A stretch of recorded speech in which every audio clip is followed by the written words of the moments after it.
And good afternoon, good morning, good evening, whatever time it may be in your neck of the woods. This is Woody Collins, and I'm with Congo Helping Hands, and we are here to talk about Congo. So, this is the episode of Talking About Congo. And we appreciate you stopping by and hope that you are doing well on this Sunday afternoon. uh, if whatever day you happen to be watching it. And this is a new article that I just read about a new malaria vaccine just went through their randomized controlled trials, which is what they do with any type of intervention, medicines, anything.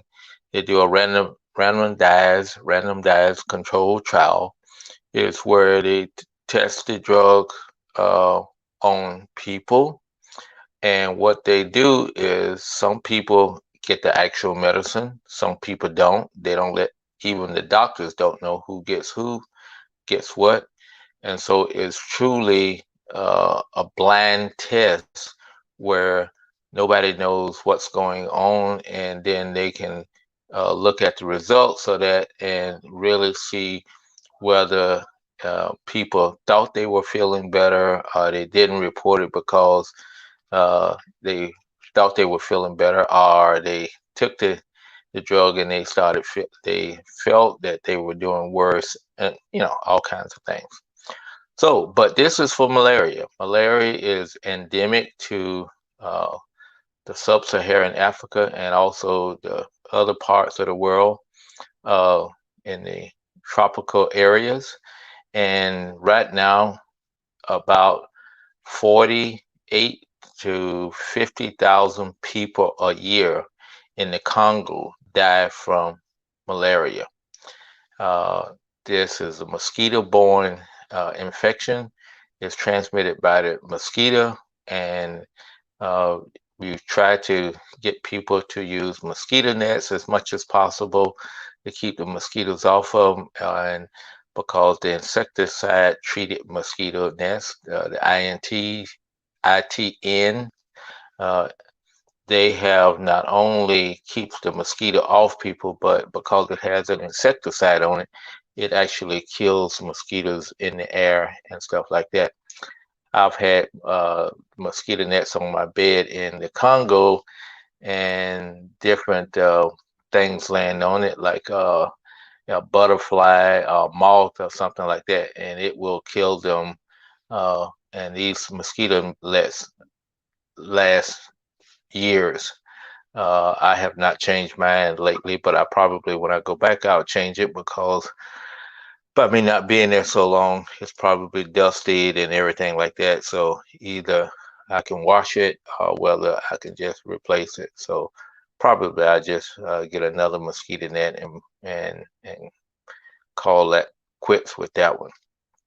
But malaria, once people have malaria, it gives them a fever, and for smaller children under 5, that's about 70% of the cases, and also 70 to 80% of the deaths are small children under 5 years old. Their bodies are so weak that they cannot fight it off. With adults, uh, they do a lot better. They can fight it off, and it just makes them sick for and tired for a week or so, but they're up and at it again. Also, pregnant women, it actually uh, affects them more, almost as bad as the kids. And a lot of the pregnant women, they wind up uh, dying from malaria because uh, their bodies can't take it under the conditions of pregnancy and things like that. So you wind up losing both the baby, the premature baby, and also the mother.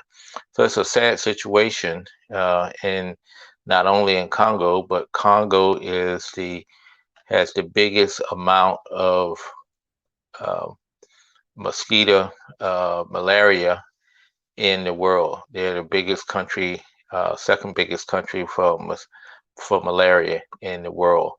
So it's a big problem, and not knowing whether the if this drug goes out on the market and what it's going to require.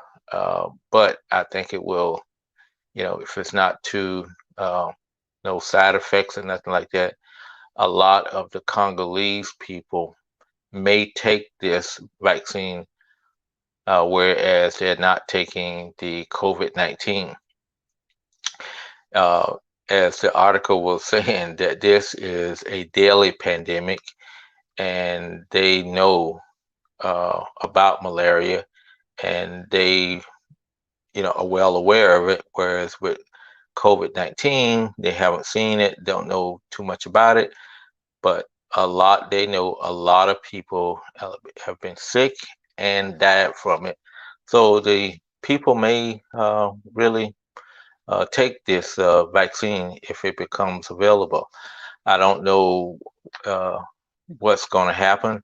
It's probably still another uh, 6 months to a year away, because it's right now they're going to go into peer review, and then they'll have to come up with plans on how to manufacture sufficient numbers and where they're going to start. But I would think Congo would be involved in that, where people will be getting that vaccine, because they do take polio, they take the measles and the mumps, and so I think this would be another vaccine that, if it could be combined with the measles, mumps, and rubella vaccination, it could be given to young kids as early as 6 months, and stuff like that, which would protect them against a premature death from malaria. So this is a good thing, and I think it's going to be a lot different than the COVID-19. There's widespread disbelief about COVID, whereas malaria, you mentioned malaria, everybody knows about it, and they understand it, and people just casually walk up to people and say, "Oh yeah, I got malaria. I'm not feeling well," and you won't see them for 3 or 4 days while they sweat it out, get better. Some people recover, some people die, and it's all to today. It's been a accepted illness. It's just like headaches or something like that. So we'll see whether, if number one, whether this becomes a vaccine of choice, and number two, whether the Congo is going to be involved in further trial, and whether people are going to like it. I hope so. I have never had malaria, knocking on wood, but and I've seen a lot of people had it, and it tears them apart. And one doctor say it's worse than chemo that you have it. So I know that people really suffer when they have chemo. So I would think if it's worse than chemo, it must be pretty bad, and people will really, flock to this malaria vaccine if it comes available. So thank you so much for coming by. If you have any comments, please put those in the comment section, and I'll try to find out some additional information on this, because this is great news. And like I said, it kills 50,000 people in the Congo alone yearly, and it's something that would be a great benefit. And like I say, most people understand malaria, and they would probably like to prevent it. So uh, this would be a great thing. Thank you for stopping by, and hope you have a great week coming up. And also, take care of yourself, take care of your family. For those that's still dealing with the pandemic, which is most of the world, please take care of yourself by washing your hands, socially distance yourself, and wearing your face mask. And if possible, get the vaccination, and so that we can get this pandemic behind us, and we'll see what happens with the malaria pandemic that happens every day in the Congo and in the sub-Saharan Africa. Thank you again, and we will talk to you later. This has been Woody Collins with Congo Helping Hands on another episode of Talking About the Congo.